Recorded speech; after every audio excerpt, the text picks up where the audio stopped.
முருகப்பெருமானுக்கு ஏன் கிருத்திகை நாள் மிகவும் உகந்தது தெரியுமா? அது தெரிஞ்சுக்கிறதுக்கு முன்னாடி உங்களுக்கு முருகனை பிடிக்கும் என்றால் லைக் செய்துவிட்டு அப்படியே சப்ஸ்கிரைப் செய்யுங்கள். ஒரு காலத்தில் சூரபத்மன் என்ற அசுரன் தேவர்களை மிகவும் துன்புறுத்தினான். அப்போது என்ன செய்வது என்று தெரியாமல் தேவர்கள் சிவபெருமானிடம் முறையிட்டார்கள். அந்த அசுரனை அழிப்பதற்காக சிவபெருமான் தனது நெற்றிக் கண்ணிலிருந்து 6 தீப்பொறிகளை உருவாக்கினார்.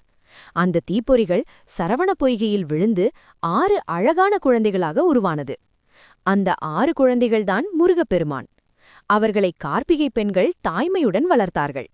சிறிது நாட்கள் கழித்து பார்வதி தேவியார் அந்த 6 குழந்தைகளையும் ஒன்றாக இணைத்து 6 முகனாக ஒரே தெய்வ வடிவமாக மாற்றினார். அப்போது சிவபெருமான் கார்த்திகை பெண்களிடம், நீங்கள் 6 பேரும் முருகனுக்கு தாய்தான். அதனால் நீங்கள் வானத்தில் கார்த்திகை நட்சத்திரங்களாக என்றும் ஒளி குறையாமல் இருப்பீர்கள். மாதந்தோறும் வரும் கார்த்திகை முருகனுக்கு உகந்த நாளாக இருக்கும். அந்த நாளில் மக்கள் முருகனை விரதமிருந்து வழிபடுவார்கள் என்று வரமளித்தார். அதனால்தான் கார்த்திகை நட்சத்திரம் முருகப்பெருமானுக்கு மிகவும் உகந்த நாளாக கருதப்படுகிறது. முருகனுக்கு அரோகரா.